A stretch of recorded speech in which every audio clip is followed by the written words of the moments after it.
테마주들이 대부분 이제 그 미래, 네. 가능성, 기대 이런 걸로 이제 굉장히 올랐다가 이제 네. 상당히 어려움을 겪는 경우가 많아서 그 부분에서 이런 식으로 좀 판단을 해보면 그 부분에 잠깐 시간이 있으면 네, 네. 부연 설명 드려볼까요?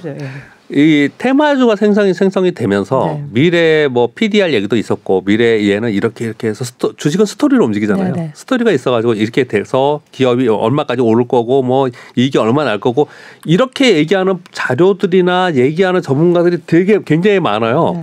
그래서 그런 쪽에 딱 들어보면 스토리가 멋지거든요. 네. 그래서 거기에 투자를 합니다. 그런데 실제로 많은 기관 투자가들이나 많은 전문 투자자들은 그것을 가지고 이익이 나는데 빠져나오는 경우가 훨씬 많아요. 네. 먼저 빠져나오는 경우가. 기다리지 못하고. 그런데 나만 가지고 있는 거예요. 우리만 그걸 가지고 있는데 끊임없이 시장에서는 장밋빛 전망을 계속해서 얘기를 해주고 있어요. 그래서 그 스토리를 바라보고서 계속 기다리는 거예요.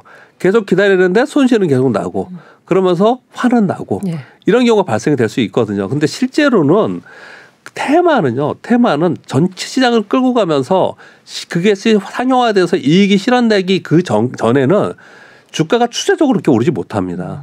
그 부분을 생각해서 투자 전략을 가져가야지 이건 뭐 내가 몇 년 기다리면 될 거야. 전망을 보니까 그럴 거야. 이렇게 투자하기에는 굉장히 어렵다는 거죠. 특히 중소형주에서는요. 만약에 10개 기업에 투자를 한다. 그중에서 실제로 성공하는 기업들이 전체에서 10개에서 몇 %나 되냐 따지고 봤을 때 상당히 낮을 가능성이 높다라고 생각합니다. 그래서 저는 요 단기, 중기, 장기로 기다리는 것의 그 판단 기준을 뭘로 삼으면 좋을까 이런 질문을 드리고 싶은데 이제 실적이란 말씀도 하셨는데 네네. 숫자가 나기에도 또 좀 기다려야 되는 기업들도 있을 것 같기도 하고. 기업 가치에서 판단을 해볼 때는 윌리엄 오닐의 케인슬림 이론을 적용하는 게 저는 가장 맞다고 생각합니다. 그 이론은 어떤 걸까요? 케인슬림이 두 음자로 얘기한 거잖아요. 네. 영어의 두 맨 앞자를 뗀 건데요.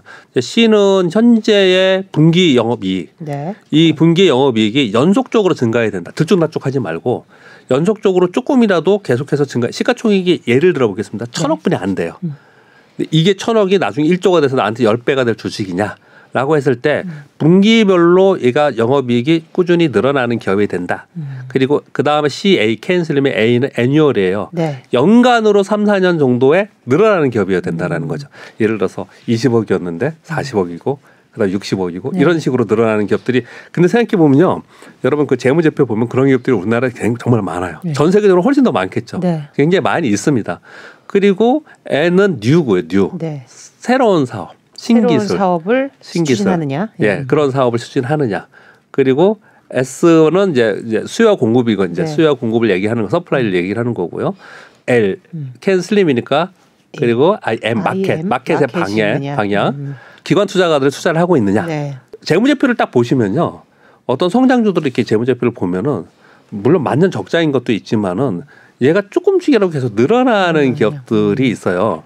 그런 매 분기 매년 늘어나는 기업들인데 아직까지 주가가 낮게 있는 애들이 있거든요. 네.